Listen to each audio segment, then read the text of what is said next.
وہی لوگ کامیاب ہیں، وہی لوگ فلاح پانے والے ہیں۔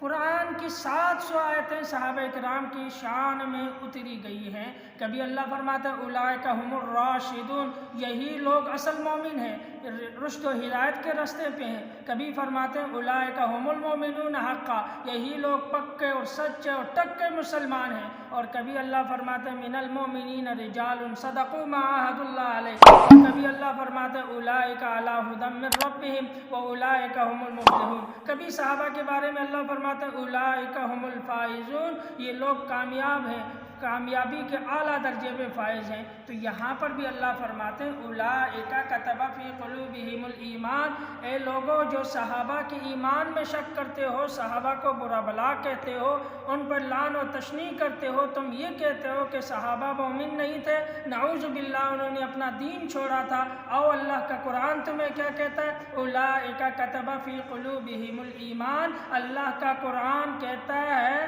کہ صحابہ مسلمان ہوئے نہیں تھے بلکہ ان کے دلوں میں اللہ نے ایمان کو منقش کر دیا تھا، لکھ کے چھوڑا تھا۔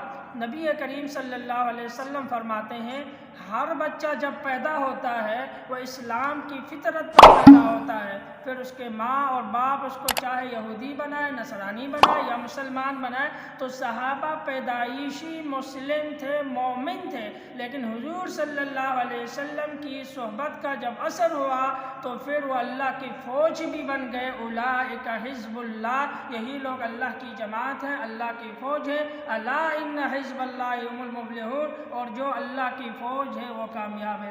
1400 سالہ جو جنگ ہمارے درمیان ہے، ہمارے اور صحابہ کرام کے دشمنوں کے درمیان، وہ جنگ اللہ کا یہ ایک ہی جملہ مٹا دیتا ہے اولئک کتب فی قلوبہم الایمان، صحابہ وہ مقدس جماعت ہے جن کے دلوں میں اللہ نے لفظ مومن لکھ دیا تھا، اللہ نے ایمان لکھ دیا تھا۔ یعنی اگر کوئی صحابی کے دل کو چیر کے دیکھتا تو اس میں ایمان لکھا ہوا نظر آ جاتا، اتنے صاف ستھرے الفاظ میں اللہ نے ان کے دلوں میں ایمان کو لکھ دیا۔ وَأَيَّدَهُ بِرُوحٍ مِّنْهُ، اور روح القدس کے ذریعے ان کی تائید بھی کی، اور یہی لوگ ہیں رضی اللہ عنہم ورضوا عنہ، اللہ ان سے راضی، وہ اللہ سے راضی۔ اللہ ہمیں بھی صحابہ کرام کے نقش و قدم پر چل کر قیامت والے دن صحابہ کی قدموں میں جگہ نصیب فرمائے۔ وآخر دعوانا ان الحمد